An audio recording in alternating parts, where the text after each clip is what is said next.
जिंदाबाद जिंदाबाद बहुजन समाज पार्टी जिंदाबाद जिंदाबाद जिंदाबाद कुमारी मायावती जी जिंदाबाद जिंदाबाद जिंदाबाद भाई अभय सिंह चौटाला जिंदाबाद भाई अभय सिंह चौटाला जिंदाबाद जिंदाबाद जिंदाबाद बहुजन समाज पार्टी लोक गठबंधन जिंदाबाद जिंदाबाद जिंदाबाद माननीय आकाश आनंद जी। जय भीम। साथियों, आज यहां मौजूद मेरी सभी माताएं, बहनें, बड़े बुजुर्ग के साथ साथ आज यहां इतनी बड़ी संख्या में शामिल सभी युवा साथियों जिन्होंने अपने दिन में से आज इतना कीमती समय निकालकर हम सबको सुनने आए हैं, तो आप सभी का मैं एक बार तहे दिल से धन्यवाद करता हूं। और आज इस विशाल जनसभा को सफल बनाने के लिए जो हमारे बसपा और एनएलओ के सभी छोटे बड़े पदाधिकारी एवं नेतागण और हमारे मूवमेंट की जान, हमारे मेहनतकश कार्यकर्ताओं ने जो मेहनत कर आज इस सभा को सफल बनाया, तो आप सभी का भी मैं तहे दिल से धन्यवाद करता हूं। साथियों, मैं यहां हरियाणा में होने वाले विधानसभा आम चुनाव के संबंध में कुछ जरूरी बातें आप लोगों के बीच में रखना चाहूंगा, परंतु पहले मैं अपने सभी संतों, गुरुओं व महापुरुषों में से खासकर महात्मा ज्योतिबा फूले, छत्रपति शाहूजी महाराज, नारायण गुरु, पेरियार रामास्वामी जी, बाबा साहब डॉक्टर भीमराव अंबेडकर जी एवं मान्यवर साहब श्री काशीराम जी को नमन करता हूं। साथियों, मैं बहुजन समाज पार्टी की राष्ट्रीय अध्यक्ष व उत्तर प्रदेश की 4 बार मुख्यमंत्री व पूर्व सांसद आदरणीय बहन जी के नाम से लोकप्रिय बहन कुमारी मायावती जी का मैं पूरे तहे दिल से आभार प्रकट करता हूं। साथियों, जिन्होंने अपनी पूरी जिंदगी बामसेफ, DS4 वे बीएसपी के जन्मदाता एवं संस्थापक मान्यवर साहब श्री काशीराम जी के बताए हुए रास्ते पर चलकर परम पूज्य बाबा साहब डॉक्टर भीमराव अंबेडकर जी के मानवतावादी व आत्मसम्मान व स्वाभिमान के मूवमेंट के कारवां को अपने आजीवन त्याग, तपस्या व कड़े संघर्ष के जरिए एक नई राजनीतिक ऊर्जा, शक्ति प्रदान की है तथा उत्तर प्रदेश जैसे विशाल व महत्वपूर्ण राज्य में 4 बार अपनी पार्टी बीएसपी के नेतृत्व में सरकार बनाकर खासकर बहुजन समाज के लिए एक ऐसी मिसाल बन गई हैं जिससे प्रेरणा लेकर करोड़ों लोग यहां हरियाणा में भी सामाजिक परिवर्तन व आर्थिक तरक्की के मिशनरी कार्य से जुड़ चुके हैं। इतना ही नहीं बल्कि मैं खुद भी उनके इस नेतृत्व से प्रभावित होकर बीएसपी मूवमेंट से जुड़ा हूं और उनके पद चिन्हों पर चलकर इस मिशनरी दायित्व को, कर्तव्य को व फर्ज को अपनी आखिरी सांस तक निभाने की पूरी कोशिश करूंगा। साथियों, मैं हमारे alliance partner Indian National Lokdal NLO के संस्थापक एवं पूर्व उप प्रधानमंत्री श्री चौधरी देवीलाल जी को तहे दिल से नमन करता हूं। साथ ही एनएलओ के राष्ट्रीय अध्यक्ष श्री ओम प्रकाश चौटाला जी और आज हम सबके बीच में मौजूद एनएलओ के महासचिव, राष्ट्रीय महासचिव और हमारे गठबंधन की ओर से हरियाणा प्रदेश के मुख्यमंत्री के उम्मीदवार श्री अभय सिंह चौटाला जी का भी तहे दिल से धन्यवाद और आभार प्रकट करता हूं। साथियों, पिछले 10 सालों से यहां पर हरियाणा प्रदेश में बीजेपी की सरकार चल रही है और अब चुनाव सर पर है, तो ये बीजेपी के लोग फिर से आपके बीच में आकर आपसे वोट मांगने का काम करने वाले हैं। परंतु साथियों, इस बार आप सबको वोट डालने से पहले इनसे कुछ जरूरी मुद्दों पर सवाल करना बहुत जरूरी है। साथियों, मैं आपसे जाति और धर्म के आधार पर सवाल करने को नहीं कहूंगा। मैं आपसे कहूंगा इनसे सवाल जरूर करें, शिक्षा पे, रोजगार पे और यहां हरियाणा में बढ़ती हुई महंगाई पे। साथियों, यहां मौजूद सभी मां बाप और युवा साथियों से मैं पूछना चाहूंगा कि क्या मिला है आप सबको शिक्षा के नाम पर इस बीजेपी की सरकार में? बताइए साथियों, पिछले बीजेपी की सरकार के चलते हुए पिछले 10 सालों से सरकार ने यहां पे 5000 से ज्यादा प्राइमरी स्कूल बंद करने का काम किया। साथियों, एक तरफ पढ़ने वाले बच्चों की संख्या बढ़ रही है और दूसरी तरफ भाजपा की सरकार हमारे प्राइमरी स्कूल्स को बंद करने का काम कर रही है। साथियों, आज प्रदेश में 2200 सरकारी सीनियर सेकेंडरी स्कूल्स में 1000 से ज्यादा स्कूलों में प्रिंसिपल नहीं है। साथियों, जब आपके बच्चों के स्कूल बंद कर दिए जाएंगे और जब उन स्कूल बचे कुचे स्कूलों में और अगर पढ़ाने के लिए शिक्षक नहीं होंगे तो आप ही बताइए कि क्या यहां हमारे बच्चों के भविष्य से खिलवाड़ हो रहा है कि नहीं हो रहा है? आप ही बताइए, अगर इस तरह सरकार चलती रही तो क्या वो आपके बच्चों के भविष्य से खिलवाड़ कर रहे हैं या नहीं? बताइए, हाथ उठा के बताइए, आपको लगता है खिलवाड़ हो रहा है कि नहीं? साथियों, बीजेपी के शासनकाल के दौरान शिक्षा के नाम पर सिर्फ पेपर लीक की खबरें हमें आए दिन सुनने को मिलती आ रही हैं। साथियों, ऐसा कोई भी सरकारी डिपार्टमेंट नहीं बचा जिसकी भर्ती के परीक्षा के पेपर पिछले 5 से 10 सालों में ना लीक हुए हों। आप ही बता दीजिए, जो हमारे युवा साथी आज यहां मौजूद हैं, आपने कितनी सरकारी नौकरियों के लिए परीक्षा दी और कितनी आपके परीक्षा के जो दिए हुए पेपर हैं वो लीक हो गए और आपको नौकरी नहीं दी गई? बताइए, यहां मेरे जितने भी युवा साथी हैं, हाथ उठाकर बताइए।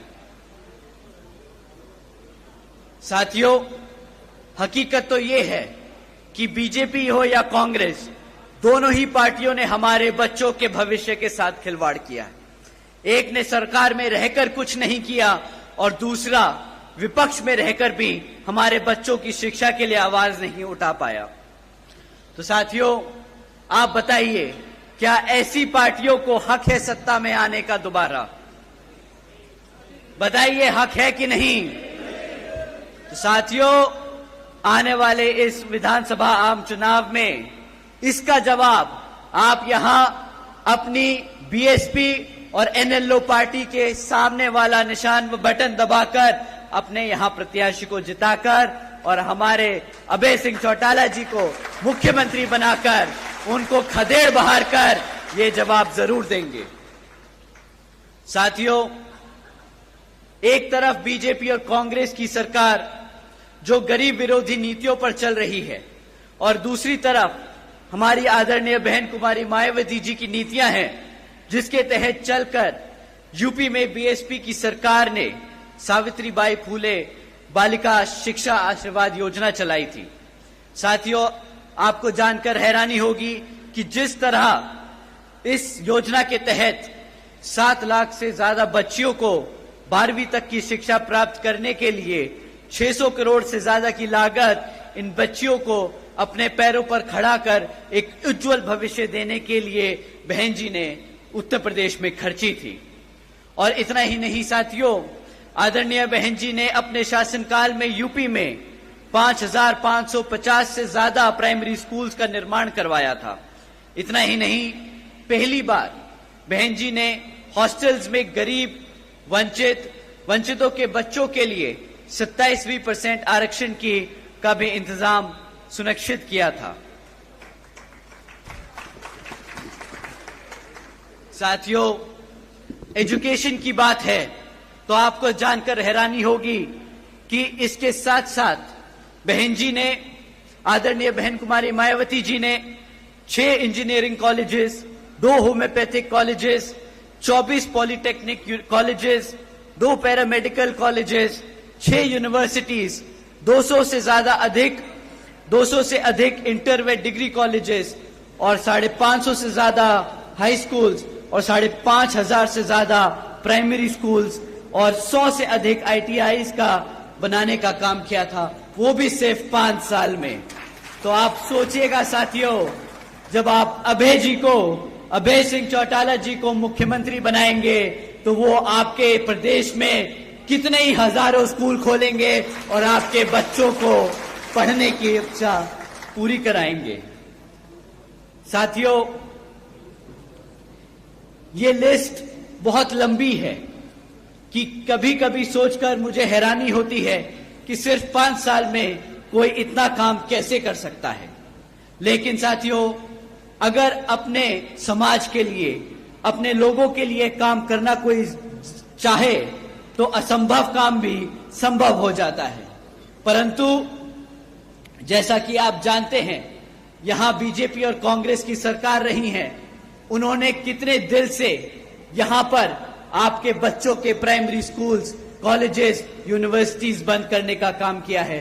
तो उनकी असलियत, उनकी मंशा आप सब लोग समझते हैं। परंतु साथियों, बीजेपी की सरकार ने पिछले 10 साल में यहां पर हमारे बच्चों के रोजगार के लिए भी कुछ ज्यादा काम नहीं किया है। आपको जानकर हैरानी होगी कि आज हरियाणा में 40% युवा बेरोजगार घूम रहा है। इतना ही नहीं साथियों, पिछले 10 साल में सरकार में लगातार होने के 10 साल सरकार में होने के लगातार बाद भी आज 2 लाख से ज्यादा सरकारी नौकरियों के पद खाली पड़े हैं। तो साथियों, आप समझ जाइए कि एक तरफ 40% युवा बेरोजगार घूम रहा है और दूसरी तरफ सरकार के पास 2 लाख से ज्यादा पद खाली पड़े हैं। तो आप समझ जाइए कि किस तरह ये सरकार, वो चाहे तो कल रात ही, आने वाले कुछ दिनों में ही हमारे सभी युवाओं को रोजगार दे सकती है। परंतु वो ये रोजगार देने की बजाय कौशल विकास निगम जैसी योजनाएं चलाकर परमानेंट जॉब्स को और कॉन्ट्रैक्चुअल जॉब्स के तहत यहां लोगों को रोजगार दे रही है। आपको जानकर शायद हैरानी हो कि ये जो परमानेंट जॉब्स हैं, इसके तहत आपको संविधान में दिया गया जो आरक्षण है वो मिलेगा, परंतु कॉन्ट्रैक्चुअल जॉब्स में कोई आरक्षण की व्यवस्था नहीं है। तो साथियों, ये सरकार सिस्टमैटिक तरीके से आप लोगों का आरक्षण खत्म करने का काम कर रही है। साथियों, एक तरफ बीजेपी की सरकार ऐसे काम कर रही है जहां हमारे लोगों को गरीब और कमजोर बनाया जा रहा है, और दूसरी तरफ कांग्रेस भी बीजेपी की तरह ही सरकार चला रही है, जो ऐसी बीजेपी की तरह उन मुद्दों पर उसे घेर नहीं रही तबकि वो ऑपोजिशन में बैठी है। साथियों, आप लोगों को समझना होगा कि किस तरह बीजेपी आपके बच्चों को, आपके भविष्य को खत्म करने का काम कर रही है और कांग्रेस उनका चुपचाप विपक्ष में बैठकर उनका साथ दे रही है। साथियों, आपको जानकर हैरानी होगी कि एक तरफ ऐसी बीजेपी और कांग्रेस की सरकार है और दूसरी तरफ हमारे आदरणीय बहन कुमारी मायावती जी के शासनकाल के दौरान बसपा की सरकार ने यूपी में 90,000 से ज्यादा अधिक शिक्षकों को नौकरी दी थी, 1 लाख से अधिक सफाई कर्मचारियों को भर्ती किया था, 2 लाख से अधिक जवान पुलिस फोर्स में भर्ती की थी और 30 लाख से अधिक हमारे अपर कास्ट समाज के कमजोर लोगों को विभिन्न सरकारी नौकरियों देने का काम किया था। इतना ही नहीं, बल्कि बहन जी के शासनकाल के दौरान बसपा की सरकार ने कृषि एवं संबंधित कार्यों में मिनिमम वेज को 55 रुपए से बढ़ाकर 100 रुपए प्रतिदिन किया था और अन्य पिछड़े वर्गों के लोगों की क्रीमी लेयर की वार्षिक आय को भी 3 लाख से बढ़ाकर 5 लाख रुपए करने का काम किया था। साथ ही साथ बहन जी ने गन्ना खरीद के दाम भी दुगने कर दिए थे। साथियों, उसी तरह जब आप अभय जी को यहां पर मुख्यमंत्री बनाने का काम करेंगे तो उसी तरह यहां पर भी आपकी फसल का सही दाम दिलाने का हमारे मुख्यमंत्री जी आप लोगों का पूरा काम करेंगे। साथियों, महंगाई पे मैं आप लोगों को क्या ही बोलूं। बीजेपी की सरकार एक तरफ बोलती है कि मुफ्त में राशन देने की स्कीम चलाकर कि हमने मित्रों आज बीजेपी के सरकार ने 80 करोड़ से ज्यादा देशवासियों को मुफ्त में राशन देने का काम किया है, परंतु इन्हें समझ नहीं आता कि अगर आप 80 करोड़ जनता को मुफ्त में राशन देने का काम कर रहे हैं तो इसका मतलब ये 80 करोड़ जनता अपने पैरों पर खुद खड़े होकर अपने आप कमा नहीं सकती, अपने आप राशन नहीं खरीद सकती। तो साथियों, जो सरकार आपके समाज को, आपके भविष्य को इस कदर खोखला कर दे कि वो अपने घर में खुद ही राशन खरीद कर अपने माँ बाप को ना खिला सके, तो क्या ऐसी सरकार को आप चाहेंगे कि वो सत्ता में बनी रहे या नहीं? तो साथियों, समय आ गया है ऐसी सरकार को सत्ता से उखाड़ फेंक यहां पर अभय सिंह चौटाला जी को मुख्यमंत्री बनाकर अपने भविष्य को सुरक्षित करने का।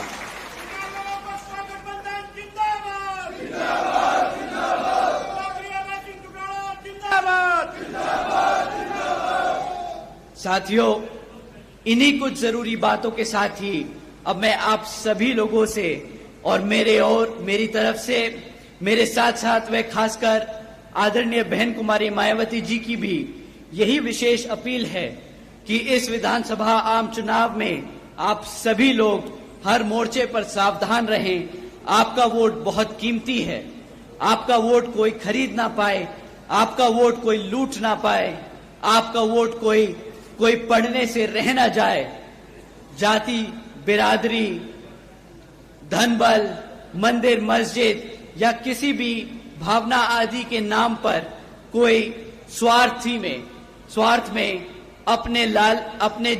अपने जाल में आप लोगों को फंसाकर आपके वोटों का दुरुपयोग ना कर ले, क्योंकि देश के हर एक महिला, पुरुष व युवा को वोट का अधिकार यहाँ परम पूज्य बाबा साहब डॉक्टर भीमराव अंबेडकर जी के अति महत्वपूर्ण देन है। और मैं आप सभी से ये भी खास अपील करता हूं कि आपके यहाँ जिन क्षेत्र में बीएसपी और एनएलओ के विधानसभा उम्मीदवार चुनाव लड़ रहे हैं, तो उन्हें आप लोग वोटिंग मशीन पर बीएसपी का हाथी चुनाव चिन्ह और एनएलओ का चश्मे का चुनाव चिन्ह के सामने वाला बटन दबाकर भारी वोटों से यहां जरूर जिताने का काम करें। और अब अंत में मैं अपनी बात खत्म करने से पहले एक बार फिर से आप सभी का तहे दिल से धन्यवाद करता हूं। आप सब आज यहां इतनी बड़ी संख्या में मौजूद हुए, आप सबका तहे दिल से धन्यवाद। जय भीम, जय भारत।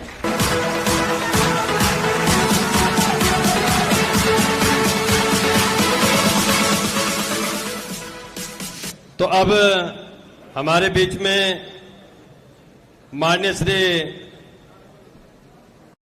तालियों के साथ स्वागत।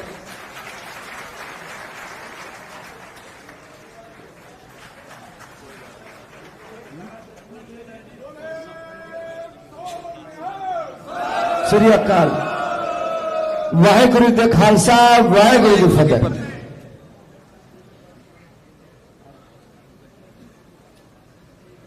अब आपके बीच में